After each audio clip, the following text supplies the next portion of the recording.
Hello, welcome to evolvednest.org explained. My name is Dr. Darshana Arvais, and I'm here with Mary Tarsha. Hi, Mary. Hi, Darsha. We are both at the University of Notre Dame's Department of Psychology and the Kroc Institute for International Peace Studies. Today, we are discussing one component of the evolved nest, pre- and perinatal experience, soothing experience. So let's talk about the nest for a moment. Humans evolved to be nested, and our nest for young children helps optimize child development, fostering thriving and resilience. What do we mean by child well-being? Well, we can see this in societies that provide the nest. Thriving includes physical health, happiness and well-being, self-acceptance and self-confidence, self-control, emotional intelligence, sociality and social skills, empathy, perspective taking, kindness, and active curiosity. Nestedness throughout life supports thriving, but today we're talking about the pre- and perinatal experiences that babies have. So we're focusing there. And now I'm going to share my screen.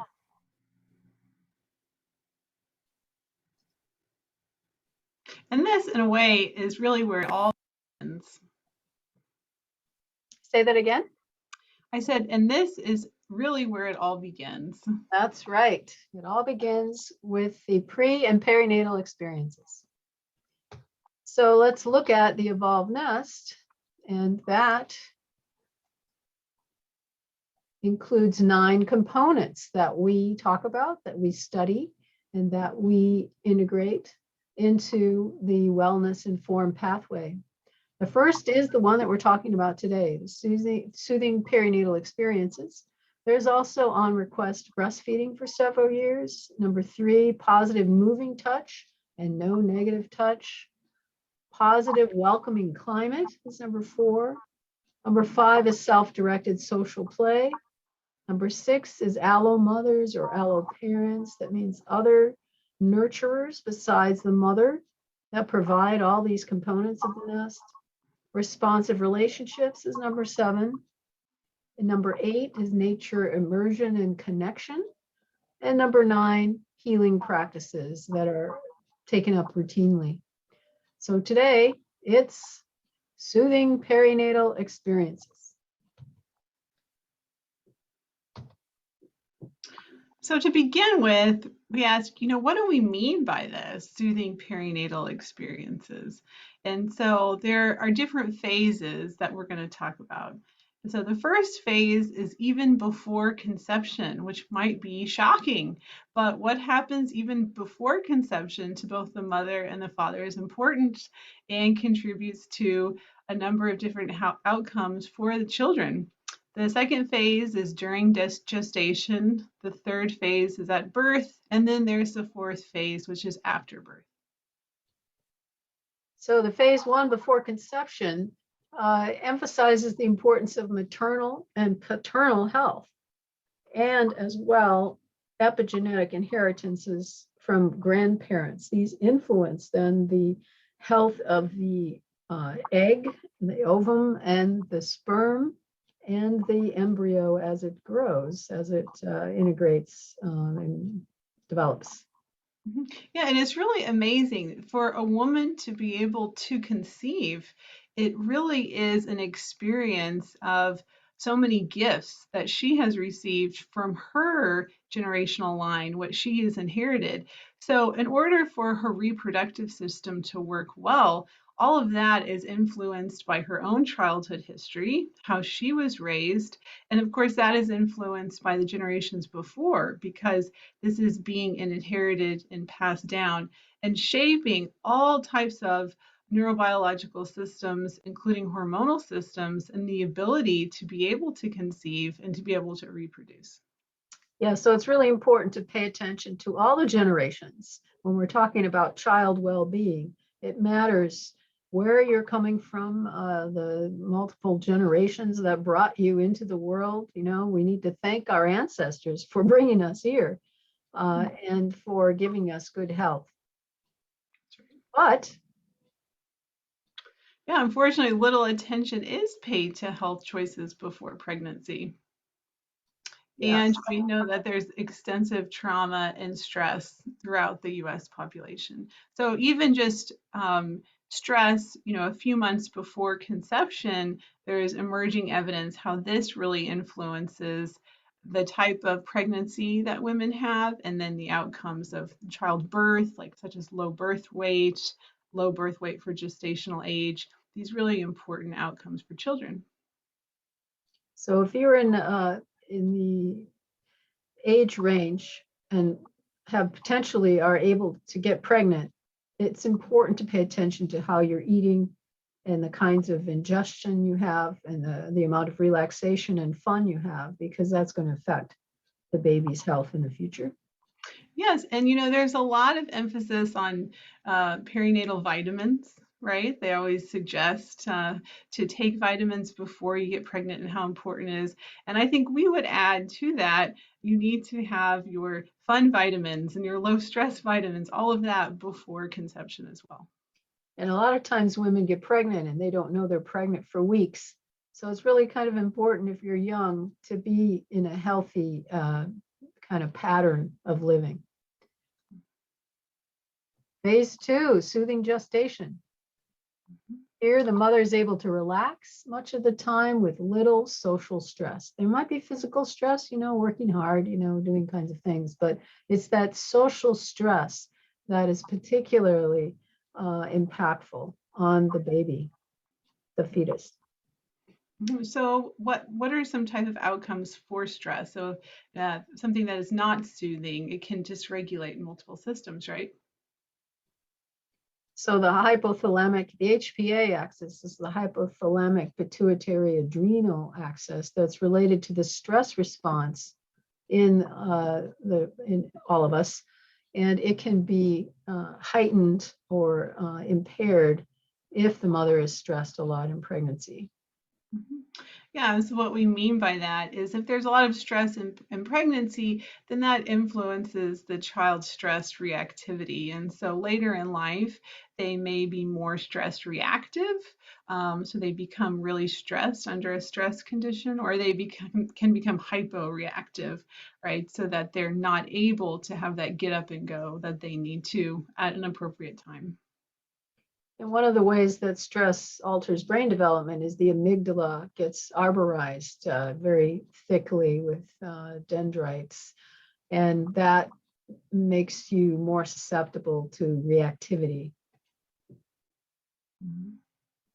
And then we know too that infants whose gestation was rather stressful tend to be more irritable at birth, and then that makes it harder to care for them when you have an irritable infant. And so the caregivers have to be particularly sensitive to trying to keep that baby from getting out of hand too irritable, right? So there's a little more effort that's required by the caregivers.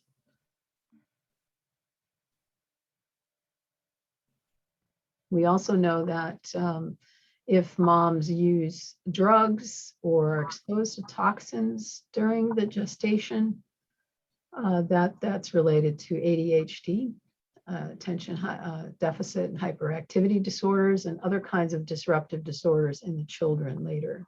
Mhm. So again, it's really important for moms to try not to be stressed. And again, this relies then on our support systems for moms. And it's not all up to moms to not be stressed. It's the community's responsibility to make sure that mother feels supported, that that child is going to be welcomed. Absolutely. And it also points to, not blaming the child. If there's a dysregulated infant or child, not to be blaming the child. This is a bad child, as we've said over and over again, or an evil child or evil baby, something like that. But it's really about, what has happened to the child or the infant to, have them respond in this dysregulated way. And it's possible from that epigenetic inheritance, meaning the experience of grandparents, that is now affecting the genes of the child, making them anxious.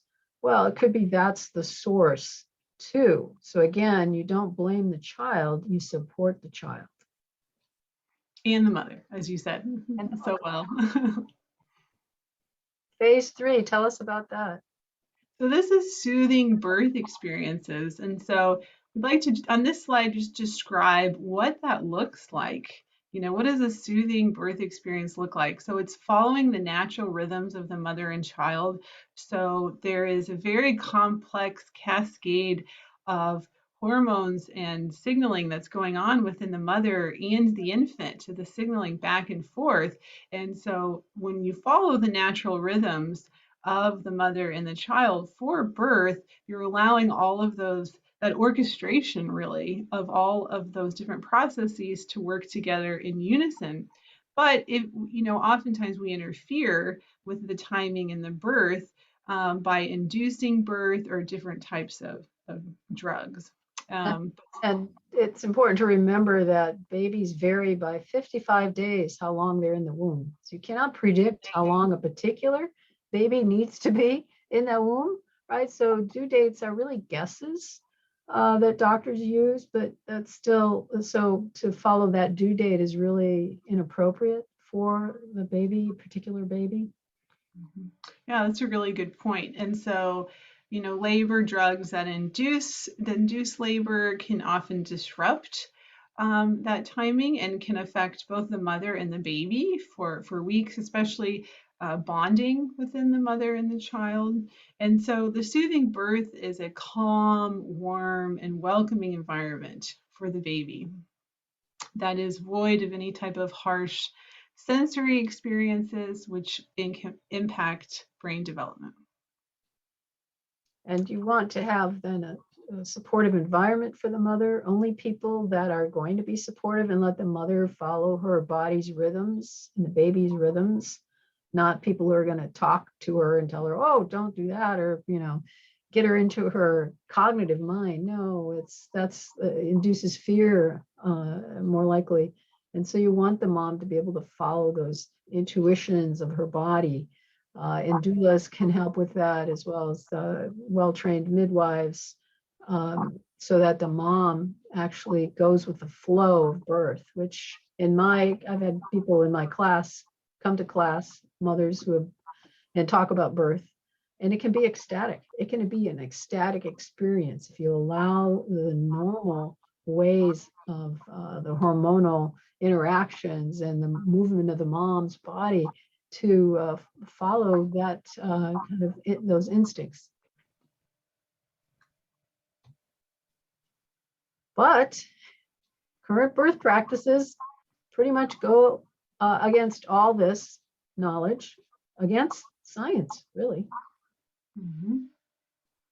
Yes, and so they go against this by intervening at different points and sometimes very obtrusive ways. And this increases risks to both the infant and the mothers for high rates of mortality. And often these practices can lead to traumatizing experiences for both the mother and the child. And unfortunately, there's this assumption that babies don't feel pain, right? But of course, we know that they do. So it's been in the last decades that these procedures have been set in place, and many of them when they thought babies didn't feel any pain, and they still do them, right?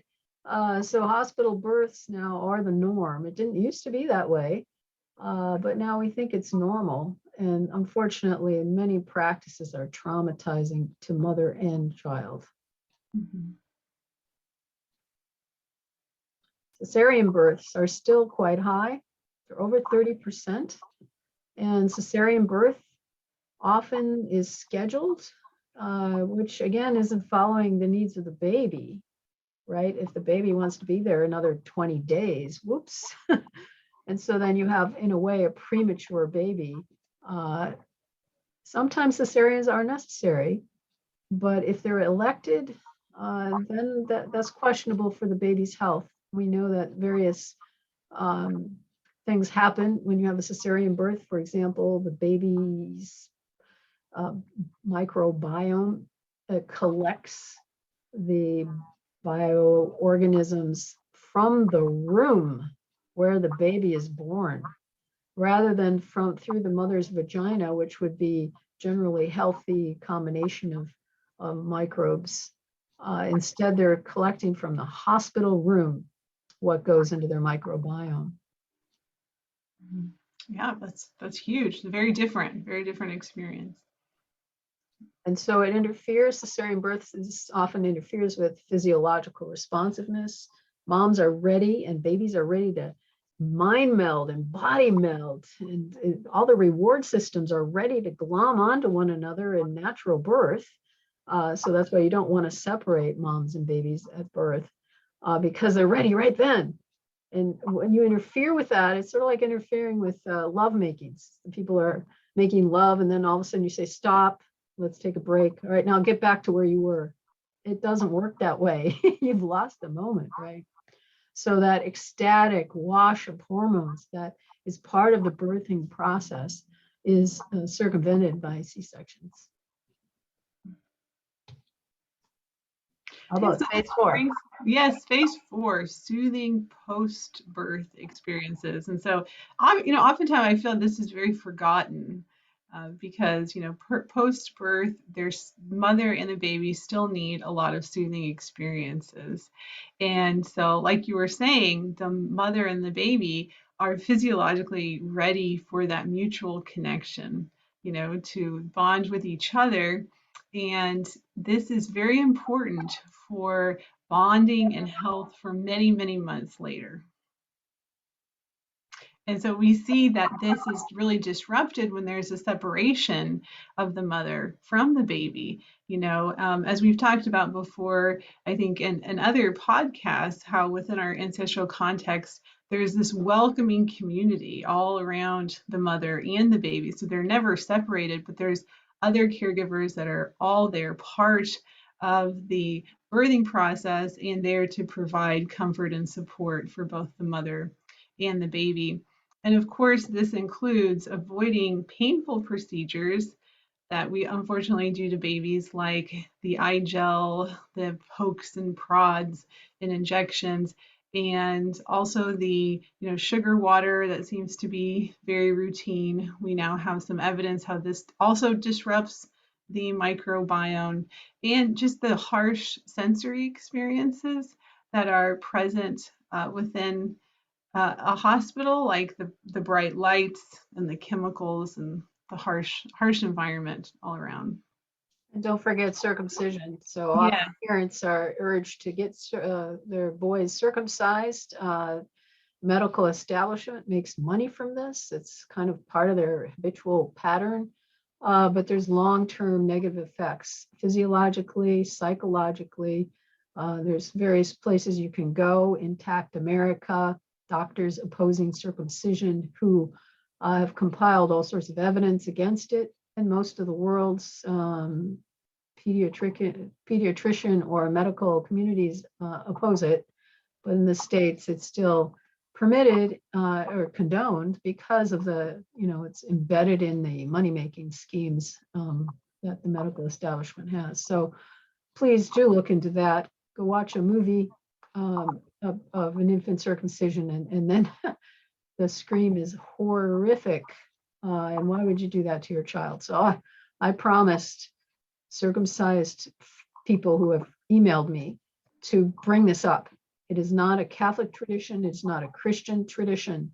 And if it's a Jewish tradition, there are other ways to welcome a baby boy into the community.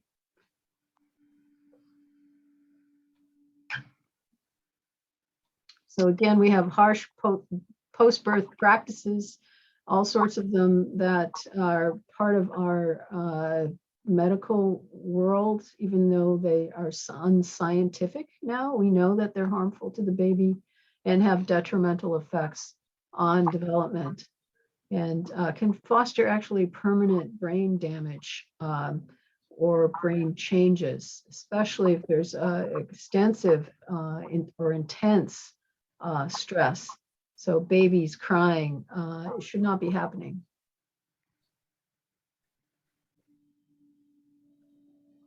Yes, and can you say something, Georgia? And we've been saying this throughout about bonding disruption, so this is so important. Right. Again,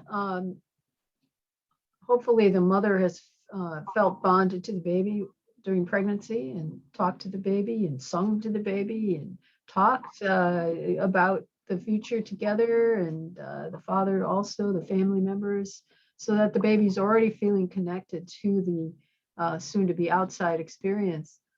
But we know that at birth, it's really important, again, to not interfere with the natural processes. And one of those is the baby on the belly of the mother will crawl up and massage the nipple and the mother and start the milk letdown, which is actually colostrum initially, which has a lot of vitamin K in it to prevent hemorrhaging and helps the mother also heal more quickly when she breastfeeds.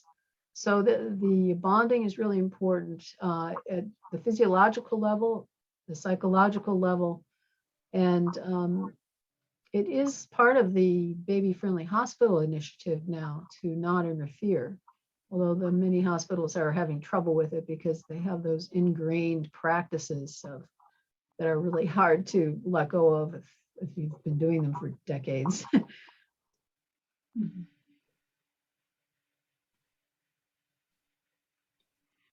Yeah, so this is such a great slide. And can you talk to us about these cultural presumptions that are really dangerous, that really circle around this idea of a baby independence, of having an infant who is independent? Yeah. Right. So there are many unscientific misbeliefs that are rooted in religion, some kind of crazy religious beliefs, I think, or behaviorism, treating babies like machines. And they're really very harmful. So the belief that forcing babies into independent sleeping is good for them, that it's going to increase health and well-being, is really the opposite. It's not going to um, contribute to good health. It's really early toxic stress, especially if you leave babies to cry alone, or leaving them alone is a stressor. Leaving them to cry is another stressor. And then combining those is a super stressor, right? Making babies learn to settle themselves at night supposedly is helping them build self-regulation, self-control skills. No, no, no. The baby, now it all should be said, the babies I'm talking about are 0 to 2.5 years old. You don't want to stress that child. Maybe when they're 4, some sleep training, right? But in those early years, you're just encouraging them to shut down their growth. That's what happens when you separate a baby mammal from their parent. And instead of emotional well-being, they're going to develop distrust of themselves. These signals don't work. I'm not listening anymore, right? Oh, and those relationships aren't very reliable. I'm not going to pay attention to them. Oh, the world's not a very safe place. I'm going to shut down. So you're having the opposite effect when you leave babies to cry, leave them alone. And it actually promotes then insecurity and dependence rather than independence, because they have a hole in their heart and they don't feel competent at dealing with the world because all the things they tried didn't work. And so you've now got a conformist. You've got someone who's going to be easy to manipulate in the future. So the beliefs, these arguments, to me, demonstrate that the advocates, people who advise these things, really know very little about child development. Well, unless they're a Nazi, because Nazis do want to break the spirit of the child in early life, right? So you can control them.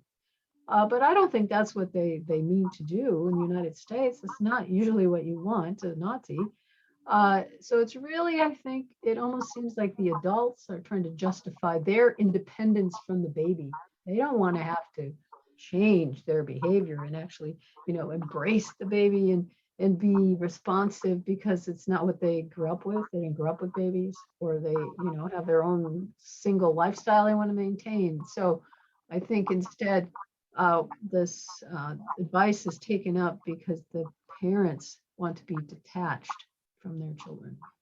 And it also points to, like you're saying, really a lack of support around parents and around families, And so we know that when mothers in particular feel that they have a lot of social support around them, they're going to be more responsive to their children. And that, as we've said time and time again, it takes a village, a nested community, right? We would say here at the Evolved Nest, to raise a child and care for a child in that responsive way. And so if there is a tendency to want to be independent or something, I think that is a great indication that families need more help, right? It's not about trying to manipulate the child into a pattern or a schedule that fits the adult life, but rather families need more help so that they can care for the needs of the baby and the infant. That's right. Yeah. So it's a matter of pulling in support or bringing the support in so the mother can actually breastfeed the baby, that she has a year of paid parental leave so she can bond and be connected and responsive to the child, right? That's what we need. And I know that some mothers have to go back to work, or they feel like they have to go back to work after a couple weeks after birth. And so they don't want to, they want to detach, right? Because it's so painful if they get attached. But you need to understand that if you don't foster secure attachment in that child forever after, their brain is not going to work as well unless they have massive therapy. Mhm. Right. And the Evolved Nest is all about how can we support optimization from the get-go. That's right.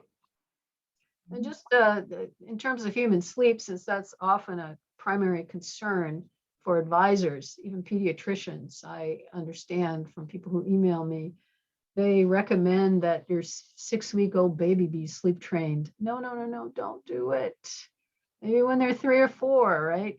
But not when they're a baby, because you now are undermining their optimal development, and you'll pay the price later. So they'll be depressed, anxious, uncompliant, disruptive, that kind of thing. You're developing that kind of personality.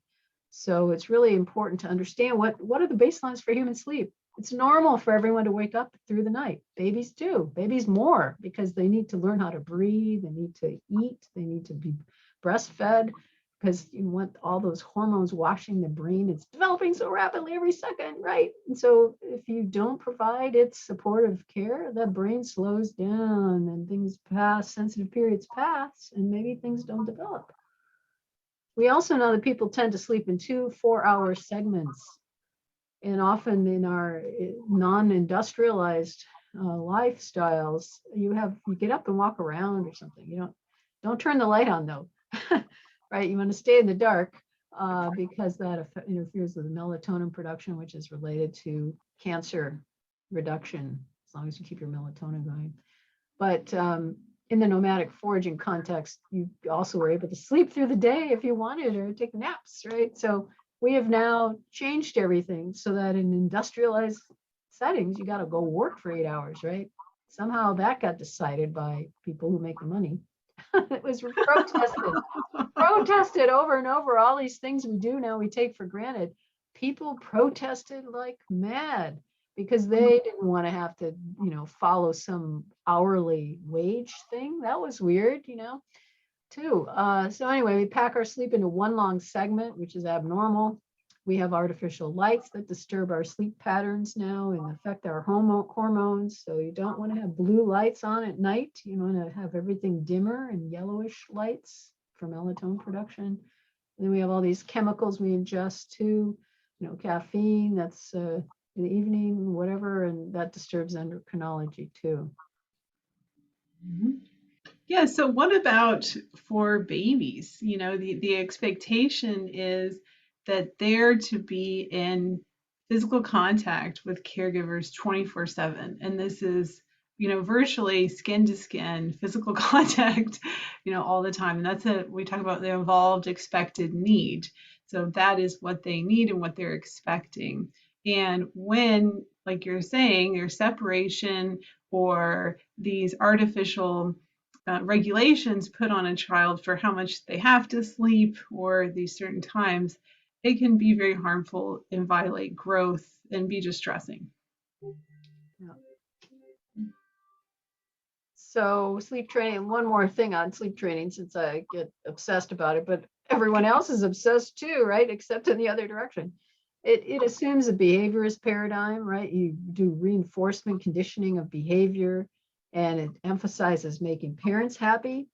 Now it's important for parents to be happy and rested, right? But there have to be other ways to do this. And there was one nanny advisor had a nanny show or something and said, "Oh, I'd never do this to my children, sleep train them and let them cry and cry." But she advises others to do it. And I think that's what happens too, right? The distant advisor doesn't know your child, but they're going to tell you to dismiss your parental instincts for that child. Anyway, so it's sleep training then is ignoring the species typical need to sleep with someone. So it's species atypical. It ignores babies' ongoing rapid brain development, but only when they're feeling secure and safe, and ignores the evidence of brain damage to infants that from separation from mothers in animal studies. We can't do these kinds of studies on humans intentionally anyway.